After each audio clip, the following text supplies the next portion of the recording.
Kami bersyukur kepada Bapa di sorga. Sampai pada hari ini kami boleh memasuki minggu yang pertama dalam bulan Desember ini.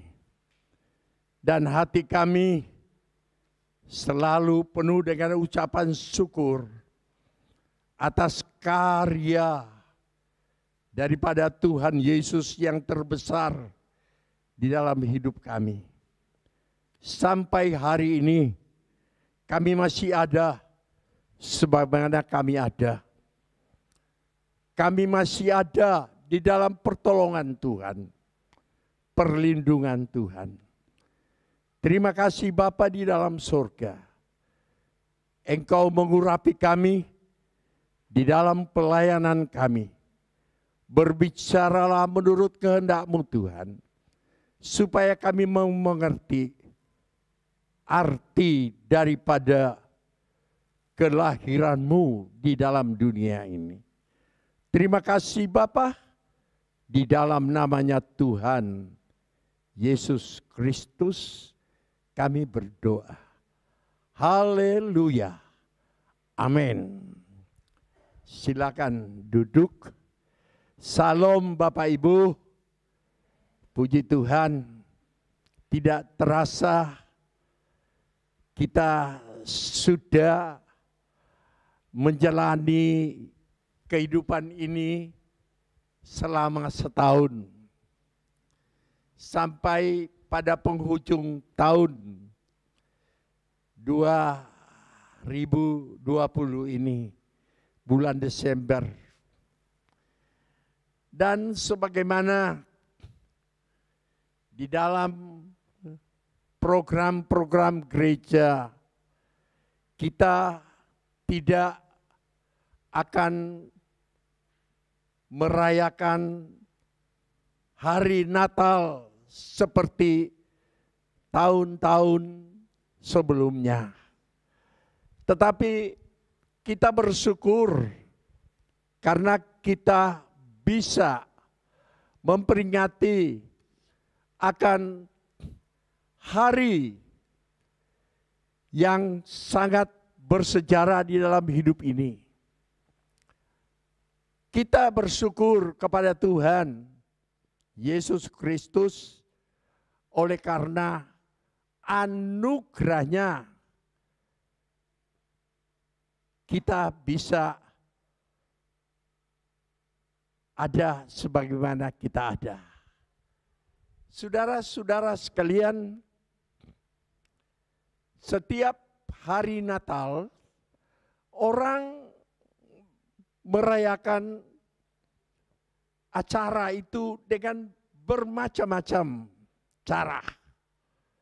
Ya, ada orang merayakan dengan pesta pora, merayakan dengan dekorasi-dekorasi yang indah, dengan segala macam. Ya, saudara, sebenarnya kita perlu mengetahui, ya, perlu kita ketahui mengapa kita memperingati hari kelahiran daripada Tuhan Yesus itu.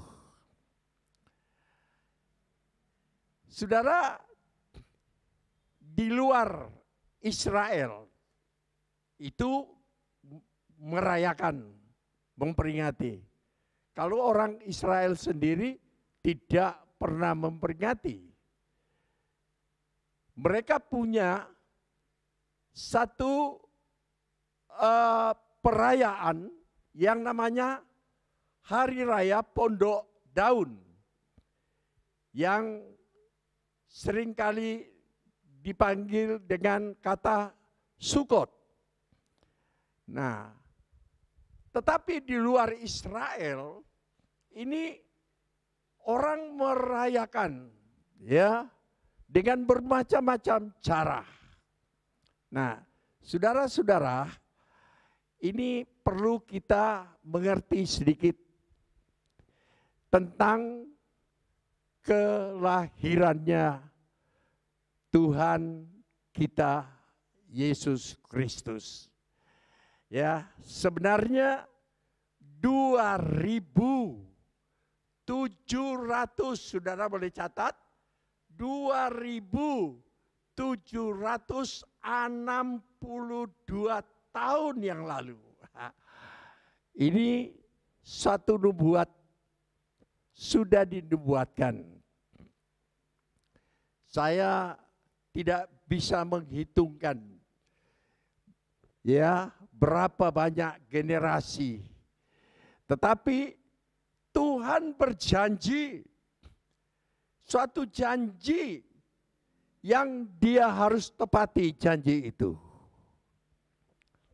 Ya, mari kita membaca dulu Alkitab kita. Nubuat daripada Nabi Yesaya. Di dalam Yesaya pasalnya yang ke-7.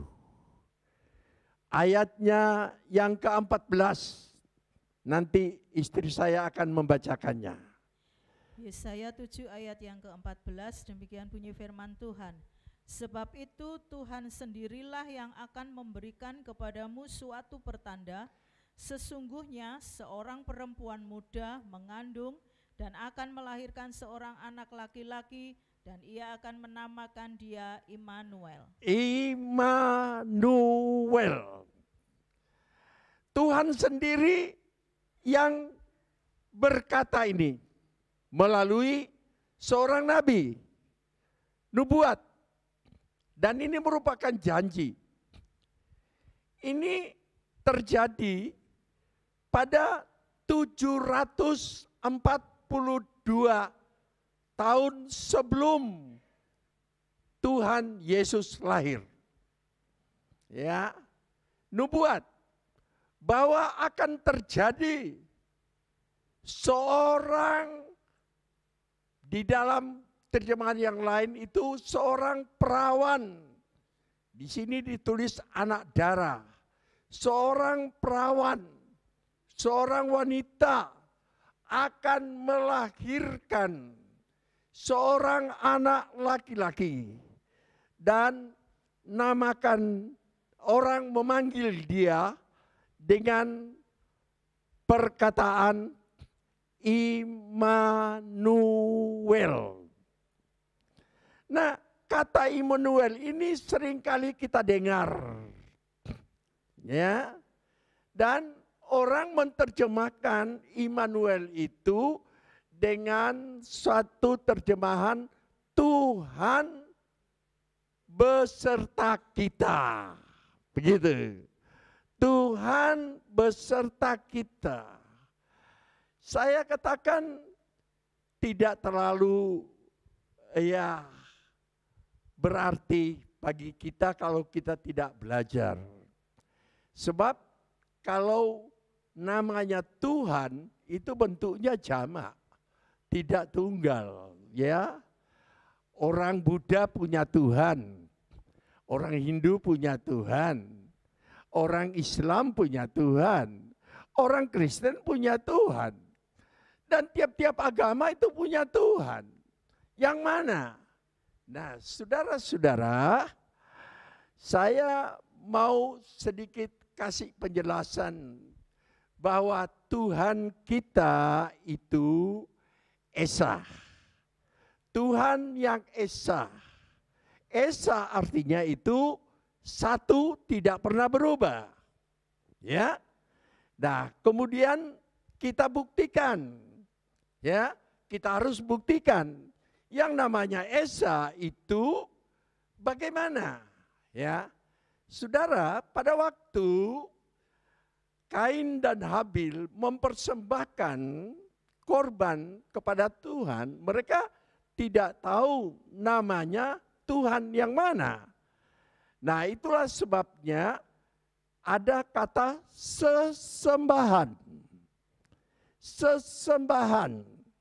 Kata sesembahan dari dalam bahasa Sanskerta itu orang yang menyembah, dikatakan sembahyang. Ya, sembahyang, menyembah kepada Tuhannya, gitu. Kemudian waktu itu berlalu pada zamannya Enos. Ya, orang mulai mengenal dengan kata Elohim. Elohim. Jadi mulai orang mengenal Tuhan kita itu ada panggilannya, Elohim. Dan waktu ini berjalan lagi terus sampai pada zamannya Abraham, Tuhan memperkenalkan namanya dengan panggilan El Shaddai. Dalam bahasa Indonesia, saudara tidak menemukan kata itu. Saudara akan menemukan kata yang maha kuasa. Ya, yang maha kuasa. El Shaddai. Nah, kemudian pada zamannya Musa, baru Tuhan memperkenalkan namanya untuk orang Israel dengan panggilan Yod He Vau He yang dibacakan Yahweh. Kemudian waktu ini berjalan terus, ya, sampai ada pewahyuan kepada Rasul Yohanes, dan dia berbicara di dalam Yohanes pasal 1 bahwa firman Tuhan itu berinkarnasi menjadi manusia. Itu yang dipanggil dengan kata Yesua dalam terjemahan Yahudi dan Yesus di dalam terjemahan versi Yunani. Nah, itu sedikit pengetahuan kita. Jadi ini membuktikan bahwa Tuhan kita itu Tuhan yang esa. Dari dahulu, sekarang, dan sampai selamanya tidak berubah. Ya, saudara-saudara sekalian, dan nubuat Nabi Yesaya ini itu 742 tahun sebelum Kristus itu lahir. Jadi kalau dihitung kira-kira ada 25 generasi. Nah, tentu saudara bertanya, kenapa saya berkata 2760 tahun? Karena tahun Kristus yang sampai saat ini 2020. Ditambah dengan 742, berarti jumlahnya menjadi 2762. Ya, itu pengetahuan saya saja. Nah, saudara-saudara sekalian, kedatangan Yesus ke dalam dunia ini, dia berkarya. Kalau orang memanggil dia, menerjemahkan Immanuel, artinya Tuhan beserta kita, saya kira belum tepat. Tetapi saya mau luruskan bahwa arti Immanuel yaitu Elohim berkarya bagi keselamatan umatnya. Ya, Elohim berkarya bagi keselamatan umatnya. Bukan hanya menyertai, tetapi dia berkarya. Ya, itulah sebabnya kalau saudara membaca di dalam Matius pasal 1 ayat 21, itu bagaimana malaikat datang dan menyampaikan berita tentang kelahiran daripada Yesus Kristus. Mari kita baca. Ya, Matius 1:21. Ia akan melahirkan anak laki-laki dan engkau akan menamakan dia Yesus, karena dialah yang akan menyelamatkan umatnya dari dosa mereka. Ya, saudara, malaikat ini datang kepada seorang perempuan namanya Maryam. Dan dia berkata, Maryam, engkau akan mengandung sesuai dengan janji Tuhan pada 742 tahun yang lalu. Ya, Tuhan itu tidak pernah melanggar janji.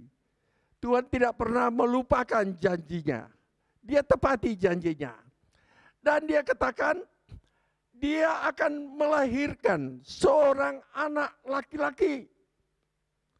Dan namakan dia Yesua atau Yesus. Sebab ia akan menjadi penyelamat bagi umatnya. Saudara, kita lihat seringkali kita harus belajar, ya, mengerti. Waktu itu keselamatan itu hanya berlaku kepada pemilihan satu bangsa. Waktu itu, ya, di dalam janjinya. Tetapi Tuhan tidak pernah melanggar janjinya. Ya, dan lahirlah Yesus ke dalam dunia ini. Saudara-saudara sekalian, dia katakan bahwa kalau dia datang ke dalam dunia, dia menjadi penyelamat. Penyelamat hanya bagi umatnya saja yang dia pilih, yaitu orang Israel. Ya, nah nanti kita akan belajar lagi kenapa kita ikut merayakan ini. Coba kita baca di dalam kitab Keluaran. Pasalnya yang ke-6, ayatnya yang ke-6. Bagaimana Tuhan berjanji dan dia memilih umatnya. Keluaran 6 ayat yang ke-6. Aku akan mengangkat kamu menjadi umatku. Aku akan mengangkat kamu, melantik kamu menjadi umatku. Ini khusus untuk orang Israel. Terus? Dan aku akan menjadi Elohimmu. Aku menjadi Tuhanmu. Supaya kamu mengetahui bahwa akulah Tuhan Elohimmu yang membebaskan kamu dari kerjaan Mesir. Saudara, ini janji. Itulah janji tidak pernah berubah. Ya, waktu Tuhan Yesus lahir, mau lahir, itu malaikat bicara. Akan lahir seorang juru selamat. Namakan dia Yesus atau Yesua. Sebab dia yang akan menjadi penyelamat bagi umatnya. Ya, nah saudara-saudara, kita lihat kita tidak bicara terlalu banyak hal ini, ya, karena ini memang bahan ya seminar saya tidak akan bicara terlalu panjang. Tetapi kalau saudara lihat memang di dalam banyak ayat-ayat bagaimana Tuhan memilih satu bangsa. Nah, sekarang yang menjadi pokok pembicaraan kita di luar Israel. Kita di luar Israel. Nah, kita bukan orang-orang yang diselamatkan, mestinya.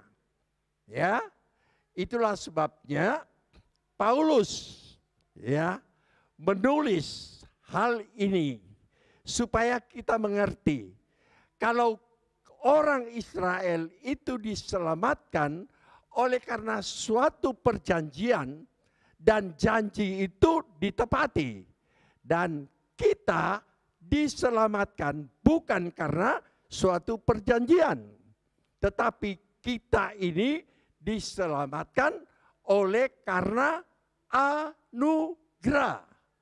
Ya, saudara mengerti kata anugerah.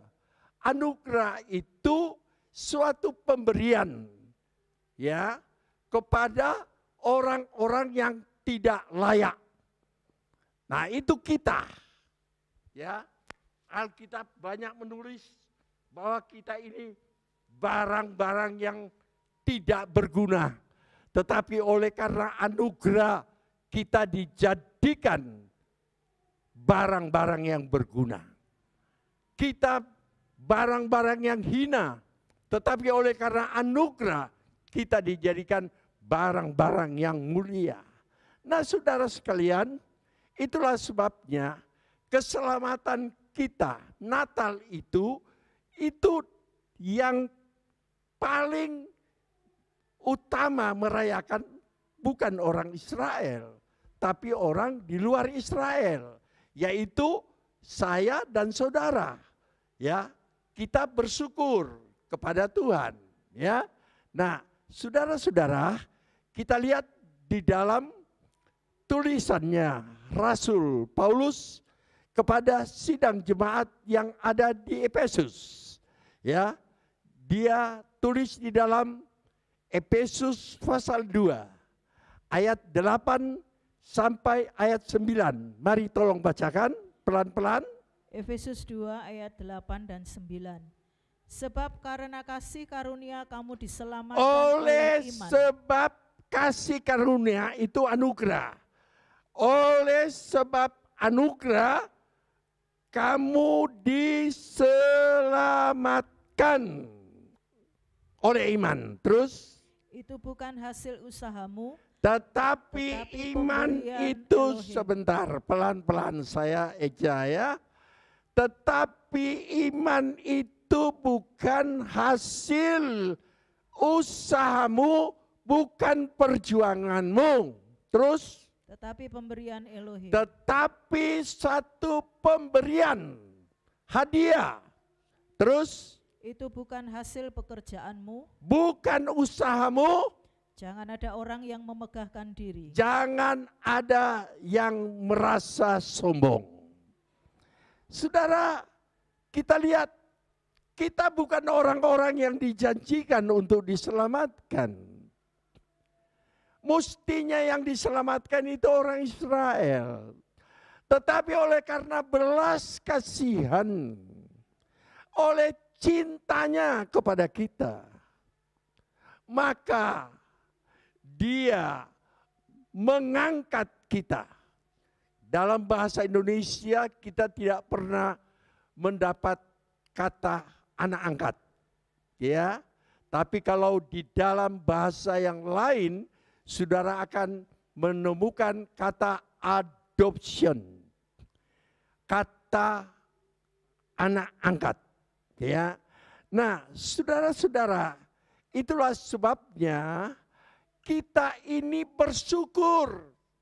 Setiap hari Natal, kenapa kita merayakan, memperingati dengan pesta, dengan macam-macam cara. Dengan macam-macam dekorasi. Saudara-saudara, karena memang kita merasa ada ucapan syukur. Kita adalah barang-barang yang terbuang. Kalau saudara baca di dalam surat Petrus, kita itu adalah batu yang dibuang oleh tukang-tukang batu. Yang tidak punya arti. Yang menjadi batu sentuhan, batu sandungan. Tetapi oleh karena kasihnya, dikumpulnya, dan dibangunkan menjadi satu bangunan yang indah. Itulah kita, supaya saudara mengerti arti kedatangan, kelahiran daripada Yesus Kristus di dalam dunia ini. Bukan hanya menepati janji kepada orang Israel, tetapi memberikan belas kasihannya, anugerahnya kepada kita. Supaya kita yang mestinya tidak terima keselamatan itu boleh memperoleh keselamatan itu. Nah, sekarang kita mulai membuktikan satu persatu. Ya, ada 3 ayat yang saya pilih untuk membuktikan bahwa kita itu ya terima pemberian anugerah daripada Tuhan. Itulah sebabnya kita bersyukur walaupun kita tidak berpesta, tetapi hati kita penuh ucapan syukur. Pertama, ya, dia datang untuk umatnya. Nah, kita kan bukan umatnya. Tetapi oleh karena anugerah, dia mengangkat kita menjadi umatnya. Ya, bukan perkataan saya. Firman Tuhan berbunyi demikian. 1 Petrus 2 ayat 10. 1 Petrus 2 ayat 10. Kamu yang dahulu bukan umat Elohim. Kamu yang dulu bukan umat. Terus? Tetapi yang sekarang telah menjadi umatnya. Sekarang menjadi umatnya. Jadi untuk menerima keselamatan itu memang dia tepat pada janjinya. Dia hanya datang untuk umatnya. Sebelum engkau jadi umatnya, engkau tidak menerima keselamatan itu. Itulah sebabnya dia jadikan dulu umatnya. Dahulu engkau di luar daripada lingkungan itu. Tetapi oleh anugerahnya dia ambil engkau dan masukkan di dalam lingkungan itu. Dulu bukan umat, tetapi oleh karena anugerahnya dia telah memilih engkau dan menjadikan engkau umatnya. Dan engkau berhak untuk menerima keselamatan daripada Yesus Kristus itu. Itu yang pertama. Yang kedua, ya, yang kedua, engkau bukan anak. Engkau bukan anak. Tetapi oleh karena anugerahnya, engkau diangkat ya untuk menjadi anaknya. Dia jadikan anak angkat. Dalam bahasa Indonesia memang kita tidak pernah menemukan, memang jarang menemukan kata anak angkat ini. Ya. Nah, saudara, kita lihat di dalam firman Tuhan. Roma 8 ayat 15. Mari. Roma 8 ayat 15. Sebab kamu tidak menerima roh perbudakan. Kamu bukan lagi hamba. Terus? Yang membuat kamu menjadi takut lagi. Ya. Tetapi kamu telah menerima roh yang menjadikan kamu anak Elohim. Kamu bukan lagi hamba. Oleh tetap roh, ya, terus? oleh roh itu kita berseru ya Aba ya Bapa. Iya. Tetapi oleh karena anugerah kamu diangkat menjadi anak angkat. Ya, anak angkat. Itu anugerah, belas kasihan. Biasanya orang ya harus bersyukur kalau dia bisa diangkat jadi anak. Tahun 75 ada satu orang di Tembok, ya, anaknya 11, tiap tahun melahirkan 1. Saya minta 1. Ya, waktu lahir saya kasihkan ke Jerman di kota Düsseldorf. Ya, seorang pengusaha. Wah, kaya. Ya, kaya. Dan sampai hari ini dia sudah berumur 40-an tahun. Nah, saudara, dan dulu saya namakan dia Lydia. Kemudian di sana diganti dengan nama Sarah.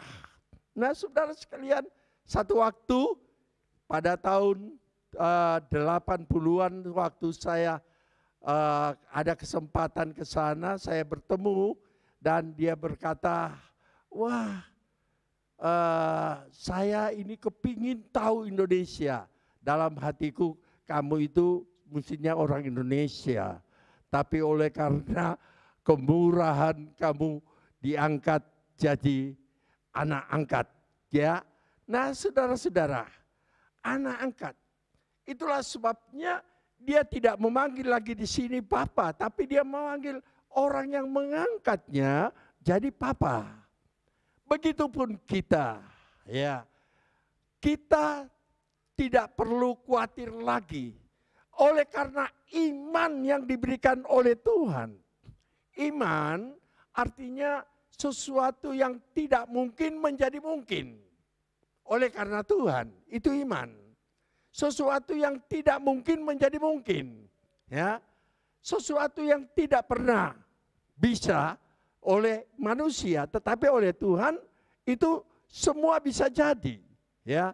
Dan oleh anugerah, sekali lagi saya katakan oleh anugerah. Sebab itu Paulus bilang jangan ada roh penakut, artinya roh khawatir di dalam hidupmu. Engkau dikaruniakan iman supaya engkau percaya. Yakinlah bahwa sekarang engkau bukan lagi menjadi hamba, tetapi menjadi anak. Nah, menjadi anak, itulah sebabnya engkau berhak memanggil Bapa, Aba, ya Bapa. Saudara sekalian, dua hal. Dulu bukan umat. Oleh karena anugerah, engkau digolongkan menjadi umatnya. Dulu bukan anak, hanya sebagai hamba saja. Tapi oleh karena anugerah, engkau diangkat jadi anak. Ya, jadi anak. Itulah yang dikatakan di dalam Efesus pasal 2. Ya, ayat 8. Oleh karena anugerah engkau telah diselamatkan oleh iman. Tuhan berikan iman, maksudnya sesuatu supaya saudara yakin bahwa karya Tuhan itu sempurna. Gitu. Hal-hal yang tidak mungkin bisa terjadi, mungkin bisa terjadi karena Tuhan. Ya. Sebab itu jangan ada di antara engkau yang sombong, tinggi hati, merasa bangga, tetapi dengan penuh kerendahan hati dan mengaku semua ini oleh karena anugerahnya. Sekarang kalau sudah anak yang ketiga saya bicara anak. Seorang menikah, punya anak, dan kalau orang tuanya meninggal, anak itu menjadi pewaris. Ya, mewarisi. Nah, kita ada juga pewaris. Dahulu bukan pewaris. Dahulu bukan pewaris. Tetapi kalau oleh karena anugerah, kita menjadi pewaris kerajaan sorga. Galatia pasal 4 ayat 6 sampai ayat 7. Saudara lihat, semua ini bukan karena omongan saya. Ini firman Tuhan. Dan firman Tuhan itu kita harus yakin bahwa itu benar. Ya, mari saudara, Galatia 4 ayat, Galatia 4 ayat yang 6 dan 7. Dan karena kamu adalah anak, maka Elohim telah menyuruh roh anaknya ke dalam hati kita yang berseru ya Aba ya Bapa. Iya. 7. Jadi kamu bukan lagi hamba, melainkan anak. Kamu adalah anak, bukan hamba. Terus? Jikalau kamu anak, maka kamu juga adalah ahli-ahli waris oleh Elohim. Kalau kamu anak, kamu adalah pewaris. Saudara, mestinya kerajaan surga itu bukan untuk kita. Itulah sebabnya Natal ini tidak dirayakan oleh orang-orang Yahudi sendiri. Karena orang-orang Yahudi sendiri mereka sudah tahu bahwa mereka diselamatkan oleh karena janjinya. Dan Tuhan berjanji tidak pernah melanggar janji. Dia harus tepati janjinya. Tetapi oleh karena anugerah, kita adalah orang-orang yang di luar Yahudi, luar Israel. Oleh karena anugerahnya, Dia telah memanggil kita dan memilih kita untuk menjadi umatnya, menjadi anaknya, dan menjadi pewaris. Saya katakan tidak semua orang bisa. Semua itu karena anugerah Tuhan. Tidak ada satu orang pun bisa datang kepada Tuhan kalau tidak digerakkan hatinya oleh Tuhan. Itulah sebabnya saya katakan kita bersyukur. Mari kita baca di dalam Yohanes 6 ayat 44. Tolong, Yohanes 6 ayat 44. Supaya kita mengerti. Yohanes 6 ayat 44, tidak ada seorang pun yang dapat datang kepadaku. Tidak ada satu orang pun yang bisa percaya kepada Yesus Kristus. Jikalau ia tidak ditarik oleh Bapa yang mengutus aku. Kalau bukan roh Bapa yang membawa dia untuk percaya. Dan ia akan kubangkitkan pada akhir zaman. Iya, itulah sukacita, itulah gembira. Dan bukan setiap Desember saja kita memperingati akan sukacita itu. Tetapi setiap hari, setiap pagi saya berdoa. Saya bilang terima kasih Tuhan. Karena kasih-Mu begitu besar. Engkau telah memilih kami, orang-orang yang tidak berguna, orang-orang yang mestinya harus binasa, orang-orang yang terbuang, orang-orang yang hina.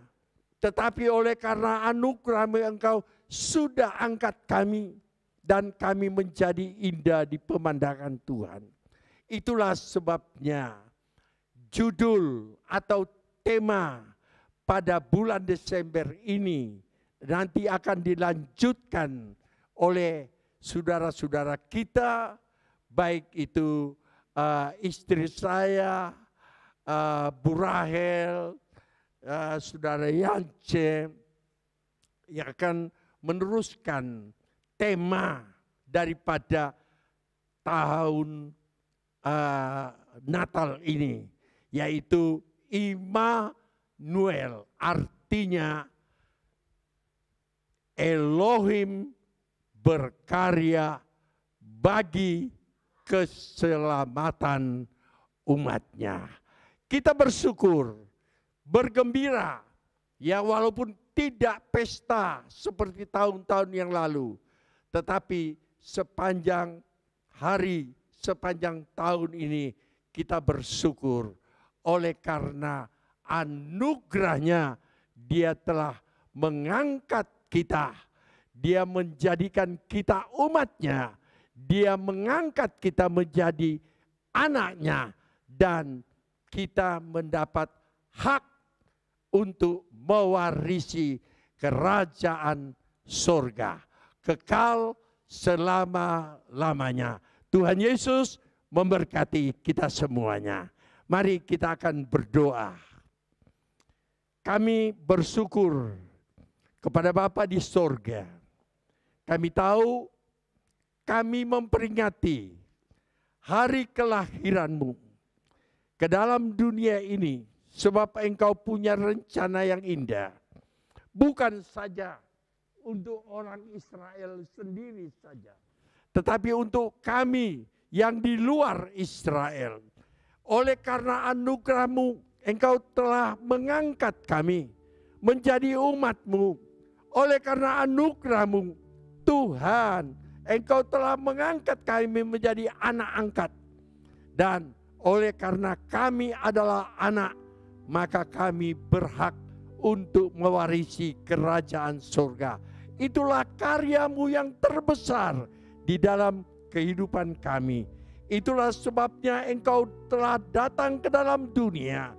Bahkan Engkau rela mati untuk kami, supaya Engkau yang mati tetapi kami memperoleh kehidupan itu.